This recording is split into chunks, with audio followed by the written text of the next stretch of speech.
बेलियां मैं जी थां ते बैठा होया ये थानू विखाना है कि कुदरती तौर पर कुदरती बूटी जी है वो निकली है। बड़े सोहने फुल निकले हुए ने माशाअल्लाह और बड़ा सोहना मंजर है। और सिर्फ इस खाली इस जगह ते थोड़े जे टोटे उत्ते नहीं बल्कि बहुत सारिया थां दे उत्ते ऐ भी तुसी पिछे वेख सकते हो। और पूरा इत्थे कुछ तो जेडे हलवान वगैरह हैं इत्थे हल वाह के ते ये उन्हें साफ कर छड़े ने, लेकिन इत्थे कुदरती तौर पर बहुत सारिया थावां दे उत्ते ये बड़े प्यारे फुल निकले हुए ने और बड़ी खूबसूरत मंजर है। और ये इस्लामाबाद का देही इलाका, देहाती इलाका थोड़ा जहा। और इस्लामाबाद के सेंटर तो जो एलीट क्लास इस्लामाबाद है उन्हें को थोड़ा जहा हट के बाहरले वार करके है। तो मैं कि चलो बेलियां दे नाल भी सांझा करते हैं। मैं थोड़ा त्रोड़ के विखाना, ऐ देख लो माशाअल्लाह किड्डा सोहना फुल है तो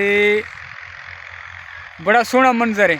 और इत्थे कुछ तो उन्हें हल वार छड़े ने, इत्थे भी सारे यही फुल लगे हुए है। और बड़े मैं ना कि यार बड़ा प्यारा प्यारा मंजर पेश करता। तो मैं कि चलो बाकी बेलियां दे नाल भी सांझा करना।